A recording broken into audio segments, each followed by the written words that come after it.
কোনো সিনেমা বা সিরিয়ালের কোনো পুরস্কার আমি আজ অব্দি নিইনি। এটা আমার থিয়েটারের পুরস্কার। এই পুরস্কারটা 2021-এ এটা বিশিষ্ট অভিনেতা হিসেবে 10,000 টাকা এটা আমি নিয়েছিলাম। কিন্তু তারপরে এইসব পরিস্থিতি নক্কারজনক এবং আমার কোথাও একটা ভার মনে হচ্ছে, জানো, এই পুরস্কারটা মনে হচ্ছে ঘাড়ের ওপর চেপে আছে। তা আমি কিছু বলছিলাম না, কিন্তু তারপরে যখন ওনাদের একজন বিধায়ক কথা বললেন যে এগুলো কি ফেরত দেবেন, তখন আমি একটু নড়ে চড়ে বসলাম। বললাম যে কি বলছে, এটা অত্যন্ত গ্লানির সাথে আমাকে মুক্ত করে দিন, আমি এই ভার বইতে পারছি না, এটা আমি ফেরত দিলাম। পরিপ্রেক্ষিতটা দীর্ঘ, বেশ কিছুদিন ধরেই নানা কারণেই খুবই বিরক্ত হয়ে আছি বর্তমান প্রশাসনের ওপরে। সারা রাজ্যের মানুষ, সারা পৃথিবী থেকে মানুষ রাস্তায় একটি মেয়ের, আমাদের মেয়ের বিচার চেয়ে। তারপরে ওই আগুনে ঘি দেওয়ার মতো মাননীয় কাঞ্চন মল্লিক যেভাবে আমাদেরকে বললেন যে আপনারা কি বেতন নেবেন না, সরকারি পুরস্কার নেবেন না, নিয়েছেন তো। আর তার যা শরীরী ভঙ্গিমা, সেটা এত কুৎসিত এবং কদর্য, আমার মনে হয়েছে যে আমি যেন প্রশাসনকেই দেখতে পাচ্ছি। আমি যদি প্রশাসনের চরিত্রে অভিনয় করাই কারোকে, তাহলে তিনি সেটা। স্বাধীনতা সংগ্রাম যখন হয় তখন তো বিভিন্নভাবে সবাই তাতে পার্টিসিপেট করতেন, যার কাছে যা আছে তিনি সেটা দিয়ে দিতেন, উৎসর্গ করতেন। আমার এই পুরস্কারটাও তেমনি। আমি আমার এই আগামী প্রজন্মকে আমার পুরস্কার ছেড়ে দেওয়াটা উৎসর্গ করলাম। আমরা রাস্তায় নামিনি, রাস্তায় না সোজা হয়ে দাঁড়িয়ে আছি।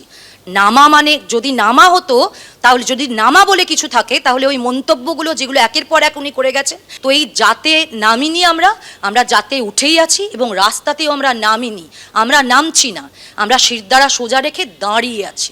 দাঁড়ানো আর নেমে যাওয়া দুটো এক কথা নয়। শিরদাঁড়া সোজা রেখে কিভাবে প্রতিবাদ জানাতে হয়, একের পর এক পুরস্কার পদ প্রত্যাখ্যান করে সেটাই বুঝিয়ে দিচ্ছেন শিল্পীরা। গত 1 তারিখে তৃণমূল বিধায়ক কাঞ্চন মল্লিকের মন্তব্যেই এভাবে প্রতিবাদের ঝড় ওঠে। কি বলেছিলেন তিনি, দেখুন। আজকে এই আন্দোলনের নাম করে ডাক্তারেরা কর্মবিরতি করছেন।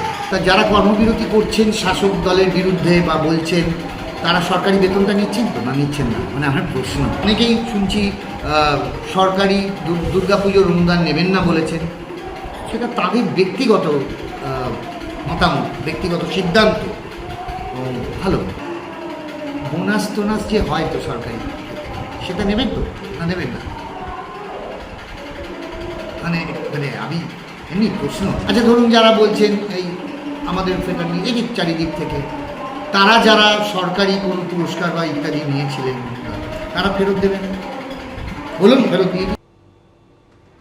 নাট্যকার শিল্পীদের পুরস্কার প্রত্যাখ্যান নিয়ে জবাব দিয়েছেন ব্রাত্য বসু। শিক্ষামন্ত্রী তিনি বলছেন, নাটকের যিনি পুরস্কার ত্যাগ করছেন তিনি বামফ্রন্টের প্রার্থী ছিলেন, তারপরও নাট্য একাডেমি তাকে পুরস্কৃত করেছে। এমনই মন্তব্য শিক্ষামন্ত্রীর। কেন্দ্রীয় স্তরে যদি এমন কোনো ঘটনা ঘটে, তাদের কাছে কেন্দ্রীয় সরকারের পুরস্কার থাকলে ফেরত দেবেন তো।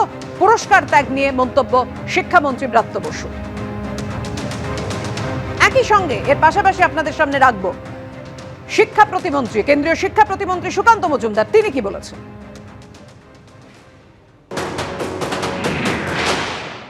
প্রত্যাখ্যান কেউ করতেই পারেন। আমি থিয়েটারের যিনি করেছেন তাকেও আমি স্বাগত জানাবো। আমাদের নাট্য একাডেমির পক্ষ থেকে আমি এইটুকু বলতে পারি, তিনি বাম প্রার্থী হওয়া সত্ত্বেও তৃণমূল সরকার তার ক্ষেত্রে কোনো বাছবিচার করেনি। অর্থাৎ তার রাজনৈতিক পরিচয় দিয়ে তার যে সত্যিকারের যে শৈল্পিক তার কৃতিত্ব, সেটাকে বিচার করতে চাইনি। এবার তিনি নিশ্চয়ই ছাড়তে পারেন, তার গণতান্ত্রিক অধিকার আছে। আমাদের দিক থেকে এটাই আশ্বস্ত হওয়ার বা এটাই নিজেদের আমাদের ক্ষেত্রে সান্ত্বনা যে আমরা তার ক্ষেত্রে কোনো রাজনৈতিক বিচার করিনি, এইটুকু বলতে পারি। সবার অধিকার আছে, সবার অধিকার আছে, এবং আমি তাদের ক্ষেত্রে কোনো রকম কোনো তির্যক মন্তব্য, কোনো নিন্দাসূচক মন্তব্য, কোনো খারাপ মন্তব্য এই ধরনের আমি করবোই না। বরং আমি তাদের বলবো যে তারা তাদের কাজ করেছেন, এবং আমি আশা রাখবো যে তাদের নিশ্চয়ই এরপর যখন কেন্দ্রীয় স্তরেও যদি এই ধরনের কোনো নক্কারজনক ঘটনা হয়, তাদের যদি কোনো কেন্দ্রীয় সরকারের পুরস্কার থাকে, তাহলে তারা সেগুলিও ফেরত দেবে।